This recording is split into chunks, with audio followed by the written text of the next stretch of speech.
أنفسنا ومن سيئات أعمالنا من يهده الله فلا مضل له ومن يضلل فلا هادي له أشهد أن لا إله إلا الله وحده لا شريك له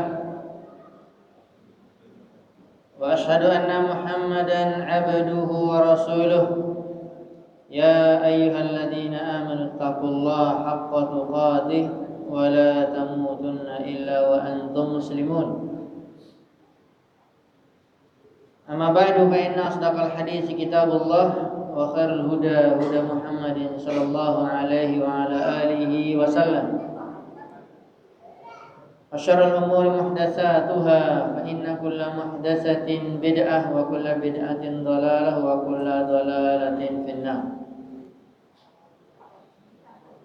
Kaum muslimin dan muslimat jamaah salat fardu maghrib di Masjid Al-Istiqamah Terempa Kabupaten Anambas Kepulauan Riau. Mudah-mudahan kita semua yang hadir pada malam hari ini Jumat malam Sabtu 23 Juni 2023 sudah masuk penghujung akhir dari 10 hari pertama bulan Zulhijjah, yang mudah-mudahan Allah Subhanahu wa taala selalu memberikan kekuatan kepada kita untuk selalu beribadah kepadanya secara maksimal, dan agar kita juga diberikan oleh Allah Subhanahu wa taala hati yang bersih dan terang untuk menerima ajaran Islam, karena orang yang mengamalkan Islam maka dia akan selamat. Itu sesuai dengan kata Islam itu sendiri. Islam dari kata-kata salima yaslamu, artinya selamat. Aslama yuslimu islaman, artinya menyerahkan diri sepenuhnya kepada Allah, kepada aturan-aturan Allah Subhanahu wa taala. Dan Allah Subhanahu wa taala telah memerintahkan kita untuk masuk ke dalam agama Islam secara sempurna. Allah berfirman di dalam surah Al-Baqarah, ya ayyuhalladzina amanu udkhulu fis-silmi kaffah wa la tattabi'u khutuwatis syaitan. Wahai orang-orang yang beriman, masuklah ke dalam agama Islam secara sempurna. Dalam urusan akidah berkaitan dengan bagaimana kita mengesahkan Allah Subhanahu wa taala. Lawannya adalah menyekutukan Allah, melakukan kesyirikan. Maka kita bertauhid. Begitu juga kita melakukan amalan ibadah-ibadah yang lain. Dari ibadah yang sangat banyak di dalam Islam, yang sesungguhnya semua dari ibadah tersebut hakikatnya adalah untuk beribadah kepada Allah atau untuk mentauhidkan Allah Subhanahu wa taala. Dan begitu juga ada ibadah atau Islam yang juga kita dikatakan baru mendapatkan Islam yang sempurna ketika kita memiliki akhlak yang mulia, memiliki budi pekerti yang baik. Maka masukkanlah diri kita ke dalam Islam secara sempurna. Perkara-perkara salat yang mesti kita ketahui, perkara-perkara yang wajib yang mesti kita ketahui, dan kita wajib menuntut ilmu. Masukkan diri kita ke dalam Islam secara keseluruhan. Dan janganlah mengikuti langkah-langkah syaitan. Berarti langkah-langkah syaitan adalah selain dari ajaran Islam yang diperintahkan oleh Allah dan telah dipraktekkan oleh Nabi Sallallahu Alaihi Wasallam. Dan di antara ajaran Islam yang besar Dan merupakan rukun Islam adalah melaksanakan ibadah haji.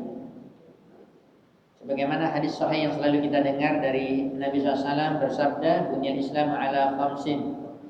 Islam itu didirikan atas 5 perkara.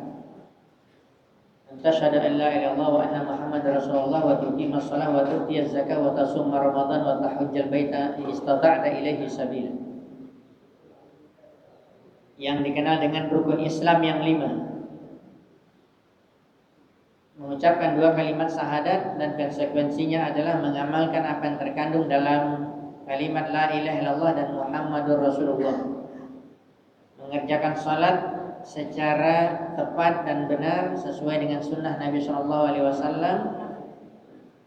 Kemudian menunaikan zakat bagi yang mampu, yang sudah sampai nisab hartanya, ukurannya dan hitungan 1 tahun. Kemudian melaksanakan puasa Ramadan dan melaksanakan ibadah haji di tanah suci Mekah. Maka apabila seseorang ingin menyempurnakan Islamnya dan dia ingin masuk secara keseluruhan, maka mesti dia melaksanakan ibadah haji. Tentunya in istata'ta ilaihi sabila, yaitu ketika kamu mampu untuk berjalan dan menuju tanah suci Mekah. Maka oleh sebab itu ini adalah merupakan syiar Islam yang besar, yaitu pelaksanaan ibadah haji. Dan ibadah haji adalah merupakan perintah dari Allah Subhanahu wa taala dan Rasul-Nya. Karena panjangnya bahasan berkaitan dengan ibadah haji ini, apalagi kita katakan sesuai dengan Al-Quran dan Sunnah atau hadis Nabi SAW, maka pembahasannya sangatlah banyak. Tetapi kita memberikan poin-poin yang penting di dalam bahasan kita ini. Kita beramal ibadah ini secara umum, rukun ibadah itu ada 3. Pertama sekali mahabbah, yaitu rasa cinta kita kepada Allah Subhanahu wa taala. Kalau kita tidak ada cinta di dalam hati kita kepada Allah, maka tidak akan menumbuhkan amalan, tidak akan menumbuhkan ketaatan kepada Allah, tidak akan melahirkan pengorbanan. Maka diperlukan kecintaan kepada Allah Subhanahu wa taala pertama sekali. Kemudian yang kedua rukunnya adalah ar-raja, harap. Mengharapkan pahala dari Allah dari ibadah yang kita lakukan tersebut, ikhlas. Apabila Allah Subhanahu wa taala dan Rasul-Nya menyebutkan tentang keutamaan amal, tentang janji-janji kebaikan, maka itu adalah sesuatu yang juga dikatakan makna ikhlas. Karena apa? Karena Allah Subhanahu wa taala memerintahkan kita untuk meminta kepada Allah Subhanahu wa taala kebaikan. Maka kita berharap kepada Allah agar kita mendapatkan kebaikan tersebut. Kemudian yang ketiga adalah khauf, yaitu takut apabila amalan kita tidak diterima, ya tentunya akan berujung kepada neraka Allah Subhanahu wa taala.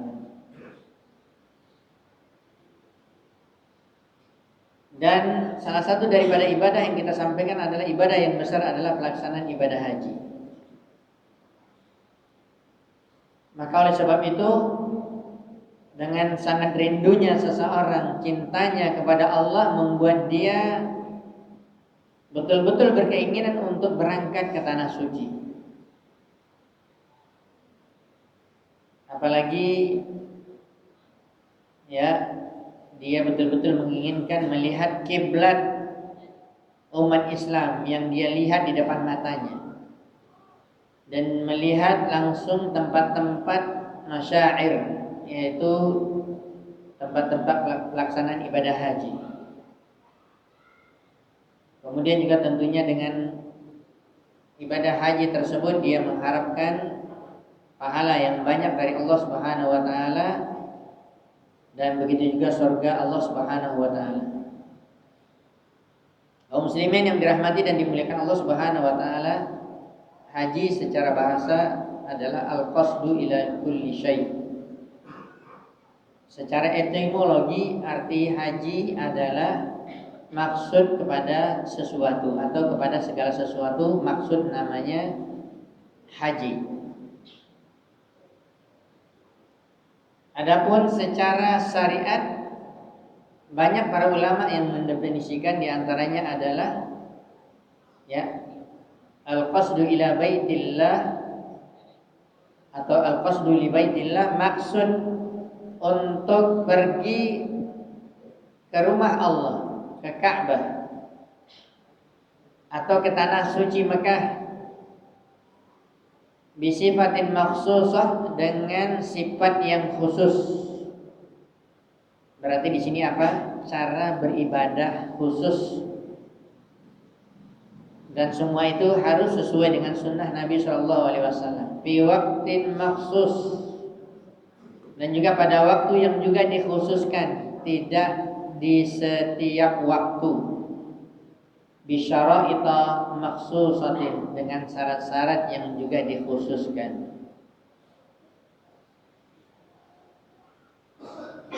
Oleh sebab itu, dari definisi syariat tersebut, maka kita mengetahui bahwa ibadah haji adalah ibadah yang kita tinjau dari sisi ya, cara melaksanakannya, kemudian waktu dan tempatnya. Ya, waktunya khusus, tempatnya khusus, dan juga amalannya khusus. Waktu pelaksanaan ibadah haji intinya adalah di hari hanya, mulai dari tanggal 8 Zulhijjah yang dikenal dengan hari Tarwiyah, kemudian tanggal 9 Zulhijjah yang dikenal dengan hari Arafah, kemudian tanggal 10 Zulhijjah yang dikenal dengan hari raya Idul Adha,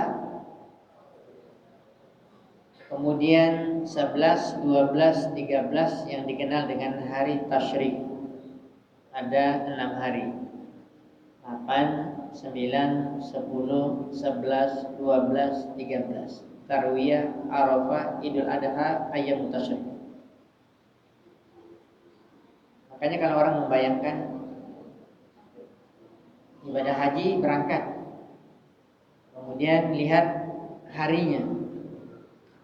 Haji reguler 41 hari Ustaz, haji plus mungkin 22 hari atau tambah sedikit.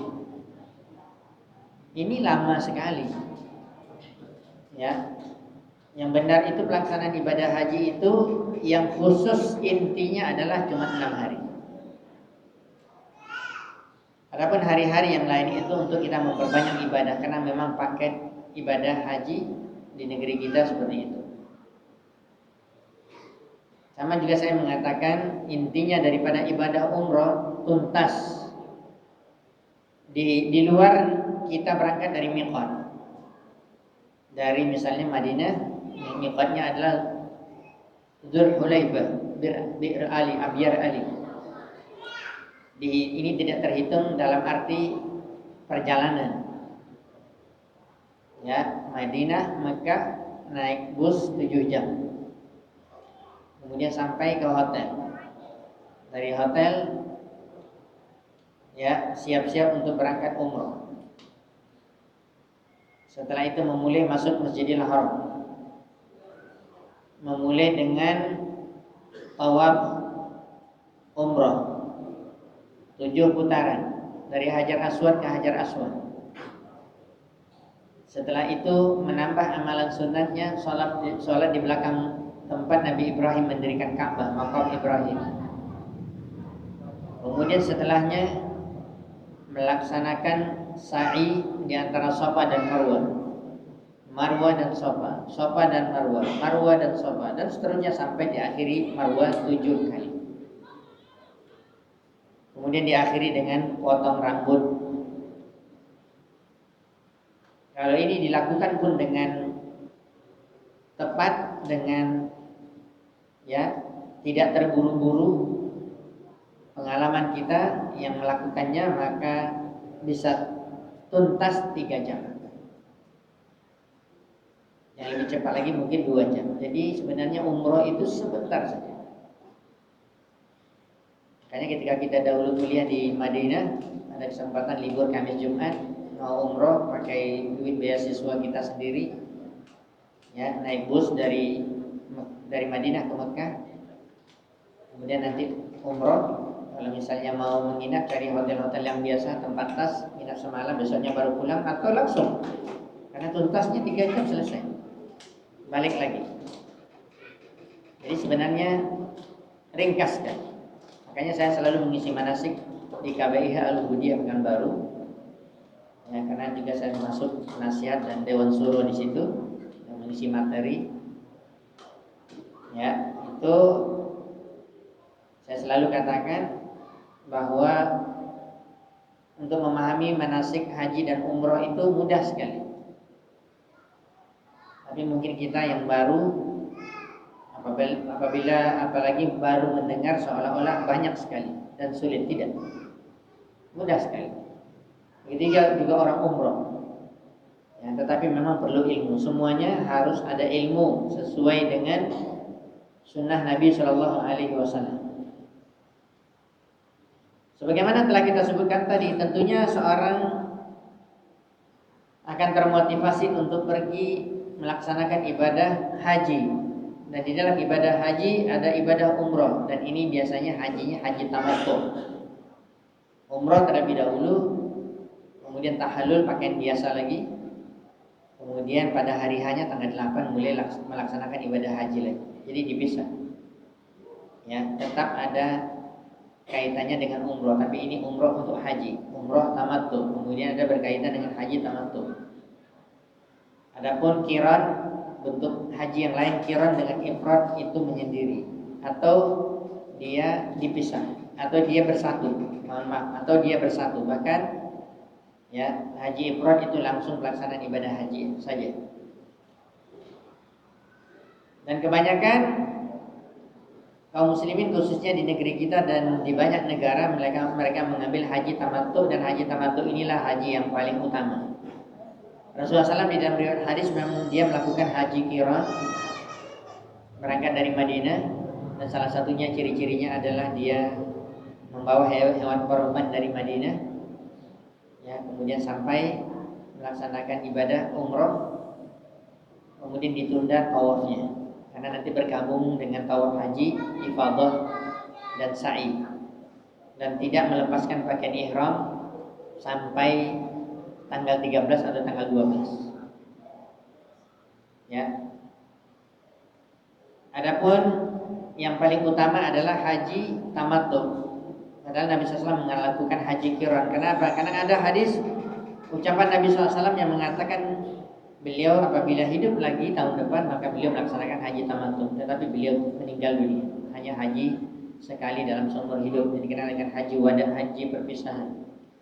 Maka disinilah para ulama, kebanyakan ulama, jumhur ulama atau mayoritas kebanyakan para ulama mengatakan haji yang paling utama adalah haji tamattu, karena di dalamnya ada umroh dan terpisah, dan dia lebih dalam arti lebih bebas, menyenangkan dan tidak menyulitkan. Dan agama Islam ini adalah agama yang mudah. Rasulullah SAW bersabda, yassiru wa la tu'assiru, permudahlah, janganlah persulit. Basyiru wa la tunaffiru, berikan berita gembira, jangan berikan orang berita takut. Maka tentunya Kalau kita berbicara tentang pelaksanaan ibadah haji, maka yang paling utama adalah haji tamattu'. Dan kita telah sebutkan tadi dari definisi bahwa dilaksanakan ya haji yang mulai dari awalnya dimulai umrah terlebih dahulu, yaitu pada bulan-bulan haji. Bulan haji ada tiga bulan, ya, atau 2 bulan lebih. Siapa yang bisa menjawab bulan haji itu kapan saja? Ketika misalnya kita mau berangkat haji, kita berangkat dan kita akan melaksanakan ibadah umrah terlebih dahulu. Dan pada waktu itu sudah masuk bulan haji. Tapi kalau kita lakukan sebelumnya, maka belum dikatakan bulan haji. Ada pengalaman, ada ilmu, ada pengetahuan yang mau menjawab bulan haji kapan? Ya, intinya kan tadi tanggal 8 sampai tanggal 13 Zulhijjah. Tetapi kita lihat sudah banyak para jamaah haji yang berangkat. Berarti sudah ada di situ masuk bulan haji yang mereka melaksanakan ibadah umroh untuk haji tamattu' pertama sekali. Maka para ulama menyebutkan berdasarkan hadis Nabi Shallallahu Alaihi Wasallam, yaitu dimulai dari bulan Syawal, ya, kemudian bulan Zulqa'dah, kemudian masuk, ya, sebelum tanggal 8 bulan Zulhijjah. Ada orang yang pernah melakukan ibadah haji memang mepet dan dia mungkin tidak punya waktu. Itu di zaman sebelum-sebelumnya sudah lama, tapi sekarang nggak tahu peraturan. Ya, mengambil paket cepat sekali. Milih haji tanggal 8, maka dia berangkat dari negerinya tanggal 7 sampai di Mekah langsung umroh. Ya, berarti kalau dia mau ambil haji tamattu, dia tahalul pakaian biasa lagi. Besok paginya tanggal 8 Zulhijjah pakai pakaian ihram lagi dan berlanjut, ya, sampai selesai haji, ya, tanggal 13. Ini yang paling cepat. Atau yang paling cepat juga dikatakan dia bahkan misalnya berangkat tanggal 8 Zulhijjah, kemudian dia tidak bisa untuk melaksanakan tarwiyah di Mina karena hukumnya yang kuat adalah sunat. Kemudian dia melaksanakan umroh, selesai itu dia langsung misalnya mendapatkan paginya pada tanggal 9, langsung dia pergi ke Arafah. Dan itu sudah dikatakan dia melaksanakan ibadah haji sampai 9, 10, 11, 12. Dan ini lebih ringkas lagi. Inti dari ibadah haji itu sah insya Allah tanggal 9, 10, 11, 12. Makanya tanggal 8 hukumnya sunat. Begitu juga tanggal 13 nafar sani yang kedua, walaupun ini paling utama, sampai tanggal 13 ini juga hukumnya sunat. Mungkin kalau saya jelaskan banyak yang belum bisa membayangkannya, apalagi yang belum melaksanakan ibadah haji.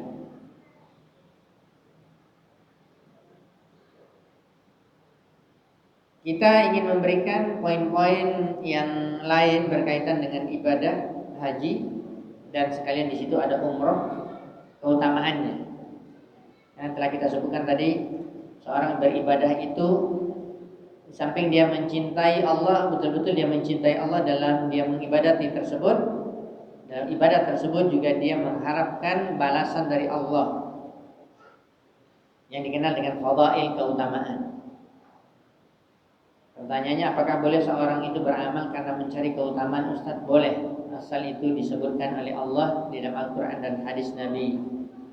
Ya, boleh kita termotivasi karena mencari itu.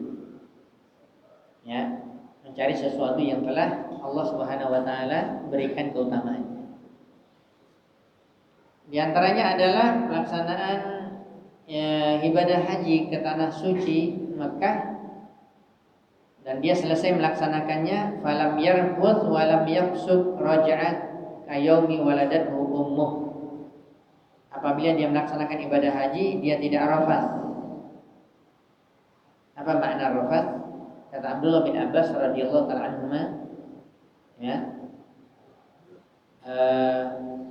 hal-hal yang berkaitan dengan hubungan badan dengan istri, ya, dengan wanita yang halal, baik dengan kita menceritakan omongan kita ataupun dengan kita mempraktekannya, maka ini wajib ditinggalkan dalam pelaksanaan ibadah haji. Bahkan begitu juga umroh. Walam yarbuth, maka jangan sekali-kali orang yang melaksanakan ibadah haji sudah mulai dia berpakaian ihram, dia berbicara yang tidak baik, dia berbicara berkaitan dengan hal hubungan antara laki-laki dan wanita, walaupun halal, maksudnya dia dengan istrinya, tapi ini tidak boleh di musim haji.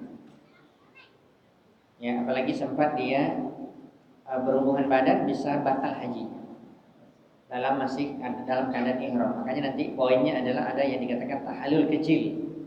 Tahallul kecil menukar pakaian ihram dengan pakaian biasa seperti kita, tapi belum boleh berhubungan badan dengan istri ketika istri berangkat haji. Tapi kalau sudah tahallul besar boleh. Maka tentunya dalam perkara ini walam yarfuth,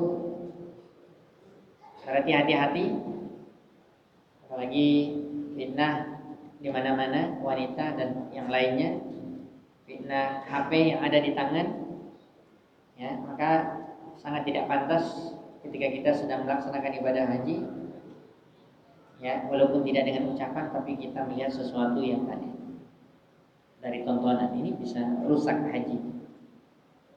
Begitu juga bahkan saya mengatakan juga dalam umroh, ini namanya falam yarfuth.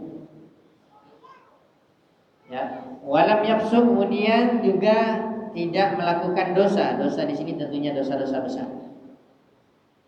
Ya, atau hal-hal yang diharamkan. Dikatakan oleh para ulama, asal daripada kefasikan adalah al-khuruj anil istiqamah, yaitu seorang keluar dari istiqamah di jalan yang benar, ini namanya seorang melakukan kefasikan. Juga dikatakan perbuatan maksiat adalah kefasikan. Orang yang melakukan maksiat adalah dikatakan orang yang fasik. Maka ini harus ditinggalkan. Ya, perbuatan rafas dan perbuatan fusuk. Apapun bentuk perbuatan dosa, ketika kita melaksanakan ibadah haji maka ditinggalkan. Untuk apa? Untuk kita mendapatkan keutamaan, maka setelah selesai musim haji atau pas habis masa, ya, pelaksanaan ibadah haji tanggal 13, orang ini tidak melakukan rafas, tidak melakukan kefasikan, maka dia akan mendapatkan dirinya bersih, suci seperti anak bayi yang baru dilahirkan. Ya, maka ini perlu perjuangan. Maka dikatakan jangan melakukan rafas dan kefasikan. Makanya selalu saya menasihati di dalam pelaksanaan ibadah haji, termasuk ibadah umroh, jangan melakukan perbuatan dosa. Di antaranya perbuatan dosa, mohon maaf, kalau kita mengetahui, mudah-mudahan di sini tidak ada yang tersinggung, tapi kalau ada mungkin harus memperbaiki diri. Kalau memang salah, kita perbaiki diri. Ya, jangan merokok. Merokok diharamkan. Kalau seorang itu melakukan ini ketika dia melaksanakan ibadah umroh atau haji, sedang pakai ihram lagi, ini berarti dia melakukan perbuatan kefasikan. Maka dia hilang keutamaan tadi. Walaupun hajinya sah. Ya, bukan orang yang sudah kecanduan ini yang kita mendapatkan. Saya beberapa kali membimbing umroh, bahkan orang-orang seperti ini ya kita bertahap juga mendakwahi mereka, sampai mereka mengatakan, Ustaz, di Saudi ada jual rokok, dan tolong belikan. Saya katakan nggak ada Pak secara resmi. Kalau Bapak mau cari-cari sendiri, saya nggak mau carikan untuk itu. Nah, ini perbuatan dosa. Ya, dan ini yang kita sangat sayangkan.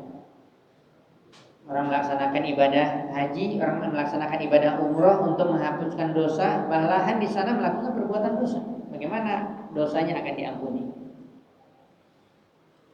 Ya, maka ini harus diperhatikan oleh seseorang yang akan melaksanakan ibadah haji, bahkan juga ibadah umroh. Ini inti supaya orang mendapatkan keutamaan yang besar, diampunkan dosanya oleh Allah Subhanahu wa taala. Makanya kalau kita pergi umroh pun sebelum pergi haji pun kita mendapatkan himbauan-himbauan, tulisan-tulisan, ada yang bahasa Arab, bahasa Urdu, bahasa Inggris, ada bahasa Turki, bahkan ada bahasa Indonesia.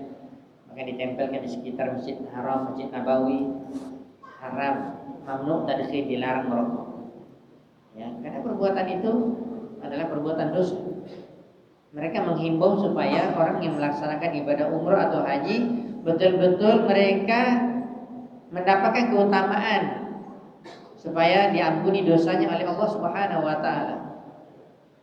Ya, akan tetapi ini banyak tidak diindahkan oleh sebagian kaum muslimin sehingga mereka tetap melakukan hal yang diharamkan ini, hal kefasikan ini. Maka ini betul-betul harus dihindari bagi orang yang ingin melaksanakan ibadah haji atau umrah dan mendapatkan keutamaan. Begitu juga dalil yang lain, al-umratu ilal umrah kafaratu lima bainahuma. Dari umrah ke umrah akan menghapuskan dosa di antara keduanya. Umrah kita bulan Muharram, setelah itu ada kesempatan lagi umrah misalnya bulan Rajab, maka di antara bulan itu, di antara dua umrah itu menghapuskan dosa di antara keduanya. Adapun haji wal hajjul mabrur laisa lahu jazaa'un illal jannah. Adapun haji yang mabrur, haji yang diterima, mabrur artinya yang makbul, maka tidak ada balasan yang diberikan oleh Allah kecuali surga Allah Subhanahu wa taala. Dan para ulama mengatakan ciri-ciri haji mabrur adalah melaksanakan ibadah haji sesuai dengan sunnah. Mulai dari awal pelaksanaan, mulai umrohnya ada umroh tamattunya, kemudian pas pelaksanaan ibadah hajinya pada harinya, maka dia betul-betul melakukan ibadah haji sesuai dengan sunnah. Rasulullah SAW bersabda, "Khudhu anni manasikakum," ambillah dariku pelaksanaan ibadah hajiku. Berarti di sini hukumnya wajib, sebagaimana Nabi juga mengatakan seperti sholat, "Sallu kama ra'aitumuni usalli," sholatlah kalian sebagaimana aku sholat. Berarti apa? Berarti kita tidak boleh melakukan tata cara sholat sesuai dengan keinginan kita masing-masing. Begitu juga tidak boleh kita melaksanakan atau melakukan ibadah haji sesuai dengan keinginan kita masing-masing. Harus sesuai dengan sunnah. Nabi SAW baru mendapatkan keutamaan yang tadi. Ya, apalagi balasannya adalah surga Allah Subhanahu wa taala. Maka saya selalu mengatakan tidak semua orang yang melaksanakan ibadah haji akan diampuni dosanya. Tidak semua orang yang melaksanakan ibadah haji di akhirat mendapatkan surga. Kenapa? Di dalam pelaksanaan ibadah haji banyak yang melanggar sunnah Nabi. Ya, oleh sebab itu itu harus kita perhatikan. Betul-betul berilmu. Dan kita telah diingatkan oleh Imam Bukhari di dalam Sahih Bukhari dalam kitab ilmu bab al-qaul, babul ilmi qabla al-qauli wal amal. Berilmu sebelum berkata dan berbuat. Jadi di dalam pelaksanaan ibadah haji ada perkataan, ada perbuatan. Maka berilmu kita sebelum melakukannya.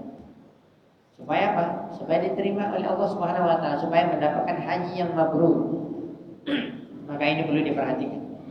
Ya, banyak sekali keutamaan-keutamaan dalam pelaksanaan ibadah haji. Di antaranya haji mabrur adalah merupakan termasuk amalan yang paling utama setelah jihad di jalan Allah Subhanahu wa taala.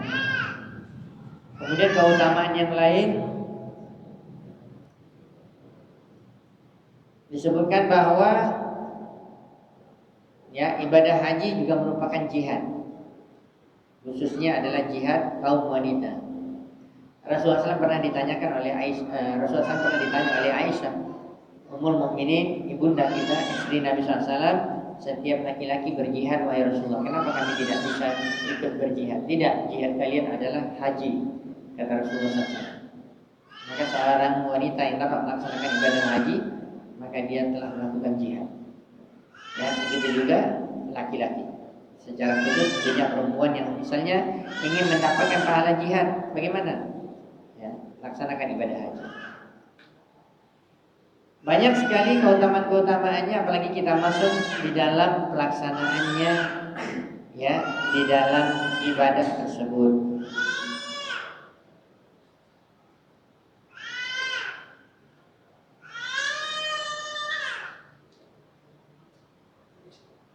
Ada yang berceramah, ada yang ceramah juga di belakang.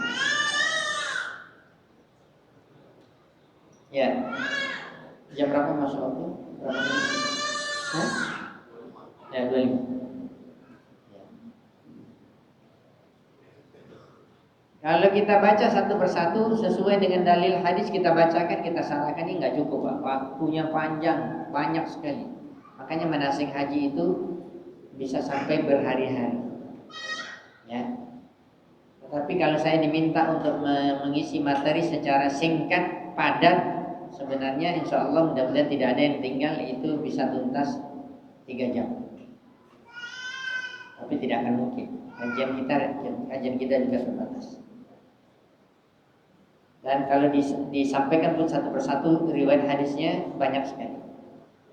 Intinya, perhatikan. Kita ambil fokus Bapak, Ibu-ibu, apalagi yang pernah melaksanakan ibadah umroh, mungkin ini untuk mengulangi, tetapi perhatikan sesuai dengan sunnah Nabi SAW. Supaya kita mendapatkan keutamaan dari banyak hadis-hadis Nabi SAW yang telah kita sebutkan, atau hadis yang banyak yang tidak kita sebutkan.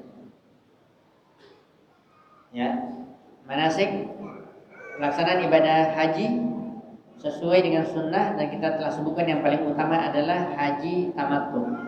Haji tamattu ini dimulai dengan umroh. Ya, dimulai dengan umroh. Kita urut. Ya, kita pisahkan. Pertama sekali umroh. Umroh pada hari H kita akan berangkat. Ibu-ibu memakai pakaian yang menutup aurat dan tidak ada pakaian warna khusus, ya, sebagaimana yang mungkin sebagian, khususnya mungkin jemaah haji Indonesia atau jemaah haji dari mana, India, saya pernah lihat juga semacam hal ini adalah lebih utama. Sebenarnya tidak, ya. Mereka menganggap bahwa pakaian putih-putih itu adalah pakaian untuk haji atau umroh, bahkan untuk haji yang paling utama. Tidak, warna tidak ada ditetapkan. Yang benarnya adalah berpakaian wanita sesuai dengan syariat Islam. Ya, bahkan pakaian putih itu lebih rentan untuk tembus pandang. Maka ini mendatangkan dosa. Bahkan penyebabnya laki-laki akan melihat Anda, wahai anti, wahai perempuan, menyebabkan laki-laki berdosa, maka itu namanya Anda melakukan dosa. Maka perhatikan pakaian. Pakaian menutup aurat, seluruhnya ditutup seperti yang telah kita ketahui bagaimana aurat wanita, termasuk telapak kakinya pakai kaos kaki. Ya, kemudian yang dibuka adalah tangan dan wajah. Selain dari itu ditutup semua. Adapun laki-laki, pakaian ihramnya ya berbeda dengan pakaian ihram wanita. Ya, seluruh apa yang menempel di badan yang selama ini dipakai seluruhnya dilepas. Berbeda dengan wanita. Ya, mohon maaf.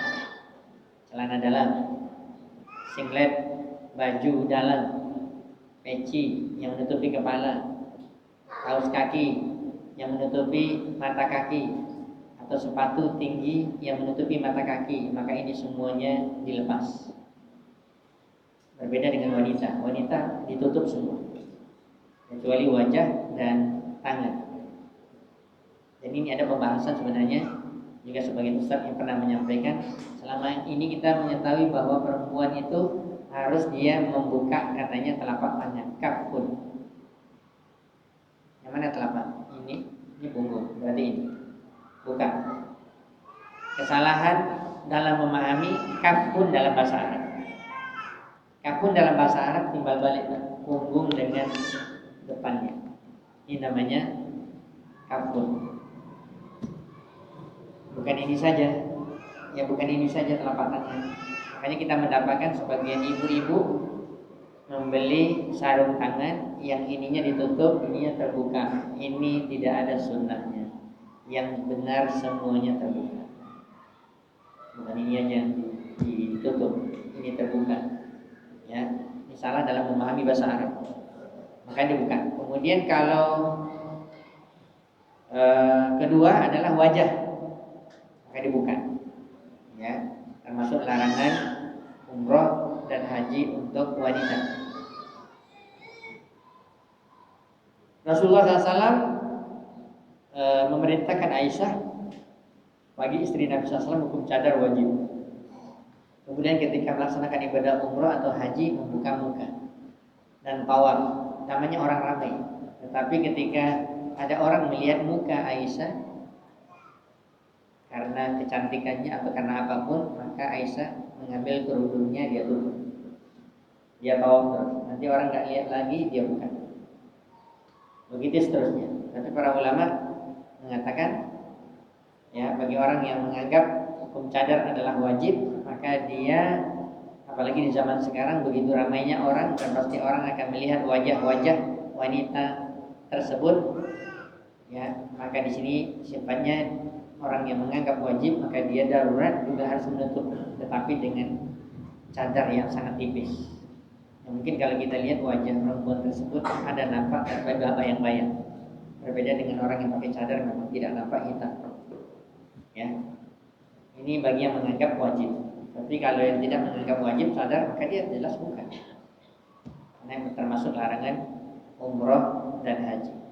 Adapun laki-laki, telah kita sebutkan tadi, pakaian ihramnya yang sudah sekarang juga dibuat dan dibentuk yang lebih mudah, yaitu, ya, dia memakai 2 helai. Helai di bawah kain sarung mulai dari pusar ke bawah. Kemudian yang di atas adalah yang menutup dari pusar ke pundak. Dan dia kainnya tidak seperti kain sarung, dijahit dan tidak mungkin kita lepaskan. Tetapi kain ihram terbentang tanpa dijahit, lepas. Makanya hanya diselimutkan saja, tidak ada jahitan di tengah, dan bukan seperti kain sarung. Dan begitulah kain ihram, dari bawah kemudian dari atas. Intinya pakaian wanita sudah selesai, pakaian ihram laki-laki sudah selesai. Tahapannya, mereka sebelum berpakaian tersebut mereka mandi bersih, ya, potong kuku, cabut-cabut rambut yang memang perlu dicabut, ya, disunahkan kita untuk mencukurnya, ya. Tetapi para ulama mengatakan jangan, khususnya bagi laki-laki, jangan mencukur sesuatu yang wajib untuk dipelihara seperti jenggot. Dan Syekh Albani dalam kitabnya Manasikul Hajj, beliau mengatakan ini termasuk pelanggaran orang melaksanakan ibadah haji dari laki-laki mencukur jenggot. Dosa, iya, ya. Sementara tadi telah sebutkan kita ingin diampunkan dosa kita, tapi ternyata baru mulai sudah melakukan dosa. Yang lainnya silakan, bulu ketiak apapun ketiak yang di dalam, ya. Kemudian setelah itu, setelah mandi baru pakaian ihram, kemudian baru bertolak ke mikot. Kalau mikotnya orang yang datang pertama sekali di Madinah atau penduduk Madinah, Zulhulaifah bir Ali, dari Masjid Nabawi sekitar 15 kilo. Atau orang yang misalnya langsung mau pergi umroh atau haji, yang dia di situ ada umroh tamattu. Kalau misalnya di negeri kita ini ada gelombang kedua yang langsung pergi ke Mekah, tidak ke Madinah terlebih dahulu, maka dia memakai pakaian ihramnya dan berniat ihramnya untuk umroh tamattu, labbaik Allahumma umroh, itu di atas pesawat. Kalau orang Indonesia mesti melewati miqat Yalamlam di atas negeri Yaman. Maka yang tepatnya adalah ketika sudah tahu ada laki-laki kita kaum muslimin yang pergi umroh biasa ataupun haji tapi ada hubungannya juga dengan umroh tamattu, maka kita tahu kita langsung mendapatkan gelombang kedua langsung ke Mekah, maka siap-siap kita harus pakai ihram sebelum melewati batas miqat di atas pesawat. Kalau di pesawat Saudi biasanya diberitahu kita akan melewati Yalamlam 30 menit lagi, berarti sebelum 30 menit itu sudah pakai ihram di dalam pesawat. Ada yang mengatakan sulit Ustaz, berarti Anda memakai pakaian ihramnya di bandara Anda berangkat. Berarti misalnya kita Riau, Kepulauan Riau dari Batam, dari bandara Batam lah dipakai ihramnya. Ketika kita tahu kita harus langsung ke Mekah untuk umroh atau untuk haji, ya. Dan pendapat yang lebih tepat termasuk kesalahan yaitu orang mengambil mikot untuk ihram orang yang langsung ke Mekah untuk haji atau umroh. Mikotnya adalah Bandara King Abdul Aziz Jeddah. Ini salah.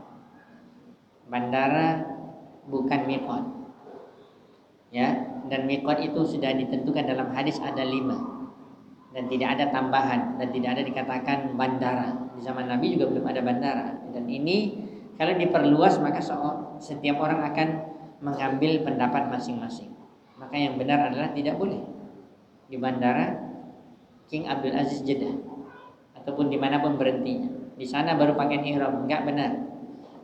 Bahkan ini orang yang dikatakan dalam kewajiban haji, orang yang melewati miqat, dia sudah lewat miqat baru pakai ihram, ini kena satu pelanggaran dan satu pelanggaran bayar 1 ekor kambing dam. Ya, pelanggaran bayar 1 ekor kambing.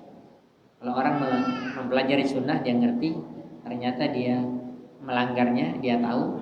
Atau bahkan sebagian ulama mengatakan kalaupun dia tidak mengerti, tetapi ini kesalahan, maka dia harus tebus supaya diampuni dosanya oleh Allah dan bisa sempurna sah untuk haji dan umrohnya. Dia harus tebus dengan kafarohnya membayar 1 ekor kambing. Jadi ini bukan sembarangan. Ya, makanya betul-betul melaksanakan ibadah haji atau umroh itu sesuai dengan sunnah Nabi SAW. Jadi saya urutkan ini ada beberapa kesalahan yang langsung yang banyak dilakukan oleh kaum muslimin dari Indonesia ataupun dari negara lain. Setelah kita sampai di miqat, maka kita ya naik bus, kemudian setelah itu berjalan dan kita mengucapkan labbaik Allahumma umrah, yaitu ya Allah aku menjawab panggilanmu untuk melaksanakan ibadah umrah. Dan setelah itu bertalbiyah labbaik Allahumma labbaik labbaik la syarika lak labbaik innal hamda wan ni'mata lak wal mulk la syarika lak. Diucapkan ini sebanyak-banyaknya sampai masuk kota Mekah. Dalam satu pendapat yang lain sampai melihat Ka'bah baru berhenti mengucapkan talbiyah selama perjalanan tersebut. Ya, kemudian inti-intinya jadi. Kemudian setelah itu apa? Setelah itu baru dia tawaf. Ya, setelah itu dia baru tawaf. Tawaf mengelilingi Ka'bah 7 kali putaran, ya, sab'atu aswat dari Hajar Aswad ke Hajar Aswad. Dari sudut Hajar Aswad yang segi 4 ke Hajar Aswad 1, 2, 3, 4, 5, 6, 7. Ya. Setelah selesai dan diawali ketika awalnya mengucapkan bismillah Allahu Akbar. Kemudian setiap putaran Allahu Akbar sampai 7 kali putaran. Kemudian 3 putaran pertama jalan cepat, 4 putaran yang berikutnya pelan. Kemudian setelah itu mau menambah amalan sunatnya sholat di belakang maqam Ibrahim 2 rakaat, surat Al-Fatihah pertama, setelahnya qul ya ayyuhal kafirun, yang rakaat kedua Al-Fatihah, kemudian qul huwallahu ahad. Diingatkan kalau sudah masuk waktu salat. Setelah itu baru pergi, ini menambah amalan sunat juga, minum air zam-zam. Kalau kita betul-betul melaksanakan semua yang dilakukan oleh Rasulullah. Walaupun ini amalan sunatnya, ambil air zam-zam, doa, minum, bahkan disiram kepala. Habis itu baru menuju sa'i dari Safa Marwah. Kemudian nanti naik bukit Safa. Tadi ada tambahan setelah kita sa'i, setelah kita tawaf, kita akan salat di belakang makam Ibrahim. Ini sunnah saja. Kita mengucapkan ya wattakhidhu min maqami Ibrahim musalla. Ini ada dalam surah Al-Baqarah. Kemudian setelah selesai kita minum zam-zam tadi, kita pergi ke Safa, naik bukit Safa, kita membaca inna safa wal marwata min sya'airillah. Kemudian kita katakan abda'u bima bada Allah bi. Saya memulai dengan Allah memulainya. Berdiri di atas bukit Safa menghadap ke kiblat.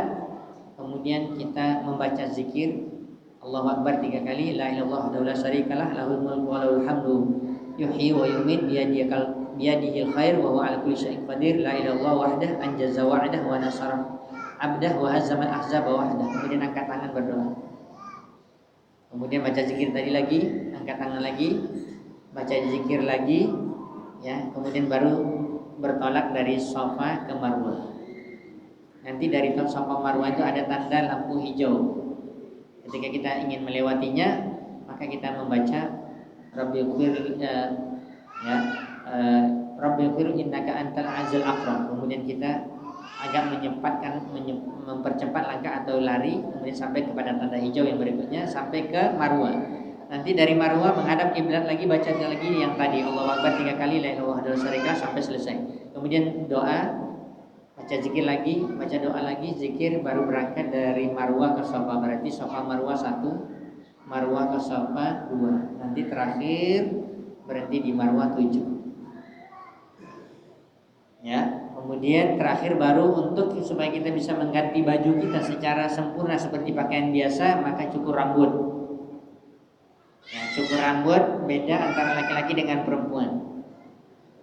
Kalau perempuan boleh mengambil beberapa sudut rambutnya dijalin, kemudian diambil seruas jari. Yang pertama sudut 1, 2, 3. Maka setelah itu dia telah tahallul. Jadi wanita sudah boleh berpakaian ganti yang lain. Kemudian kalau suaminya sudah tahallul besar boleh berhubungan badan. Kalau laki-laki cara pangkas rambutnya ada 3 cara. Ya, karena waktu azan telah masuk, kita dengarkan azan terlebih dahulu. Nanti saya ingin menambah sedikit poin karena umroh ini sudah di terakhirnya kita bahas. Setelah azan kita tambah sedikit, nanti sebagaimana biasa di sini mungkin kita lanjutkan untuk salat berjamaah. Setelah isya kita sambung bahasan kita. Wallahu ta'ala a'lam.